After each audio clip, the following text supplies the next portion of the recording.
10ാം ക്ലാസ്സിലെ മലയാളം 2-ലെ ഒന്നാമത്തെ യൂണിറ്റിൻ്റെ പേര് അരങ്ങും പൊരുളും എന്നാണ്.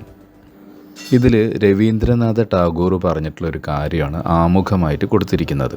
കല ആനന്ദമാണ്, ആ ആനന്ദം പ്രകാശം പോലെ സർവ്വവ്യാപിയുമാണ്. നമ്മളിന്ന് ഈ ടാഗോർ പറഞ്ഞ ഈ വാക്യത്തെ വിശകലനം ചെയ്യാൻ പോവുകയാണ്. നമ്മുടെ വിശ്വമഹാകവികളിൽ ഒരാളാണ് രവീന്ദ്രനാഥ ടാഗോർ. നോബൽ സമ്മാന ജേതാവാണ്. അദ്ദേഹത്തിൻ്റെ വളരെ പ്രശസ്തമായ കൃതിയാണ് ഗീതാഞ്ജലി. കലയെക്കുറിച്ച് പലരും വ്യത്യസ്ത നിർവചനങ്ങൾ നൽകിയിട്ടുണ്ട്.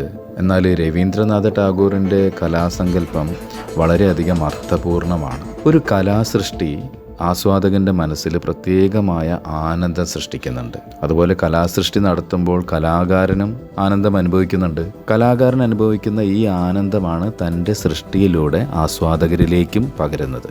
കലയ്ക്ക് ഭാഷയുടെയും ദേശകാലങ്ങളുടെയും അതിർവരമ്പുകളൊന്നുമില്ല.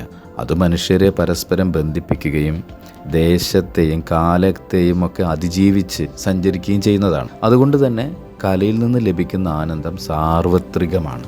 ഭാഷയുടെയും ദേശകാലങ്ങളുടെയും അതിരുകൾക്ക് അതീതമായതിനാലാണ് ലോകത്തിൻ്റെ വിവിധ ഭാഗങ്ങളിലുള്ള മനുഷ്യർ വ്യത്യസ്ത കലാരൂപങ്ങൾ ഒരുപോലെ ആസ്വദിക്കുന്നത്. ഇതാണ് അദ്ദേഹം പറഞ്ഞ വാക്യത്തിൻ്റെ ഏകദേശ വിശകലനം. ഇനി ചിത്രകാരി എന്ന കഥയിലേക്ക് ഇതിനെ എങ്ങനെ ബന്ധപ്പെടുത്താമെന്ന് നമുക്ക് നോക്കാം. ചിത്രകാരി എന്ന കഥയിൽ ഫിസയുടെ ലോകം അവളുടെ ചിത്രങ്ങളാണ്. അവൾക്ക് ആനന്ദവും മോചനവും ഒക്കെ നൽകുന്നത് ഈ ചിത്രങ്ങളാണ്. പ്രകാശം ഇരുട്ടിനെ ഇല്ലാതാക്കുന്നത് പോലെ കലയും മാനസികവും സാമൂഹികവുമായ അന്ധകാരം നീക്കി വെളിച്ചം വിതറുന്നുണ്ട്.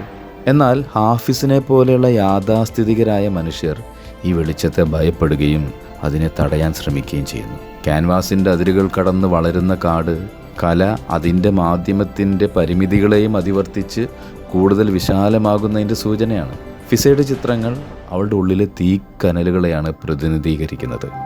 അവ ചാരം മൂടിക്കിടന്നാലും കെട്ടുപോകില്ലെന്ന് കഥാകാരി ഓർമ്മിപ്പിക്കുന്നു.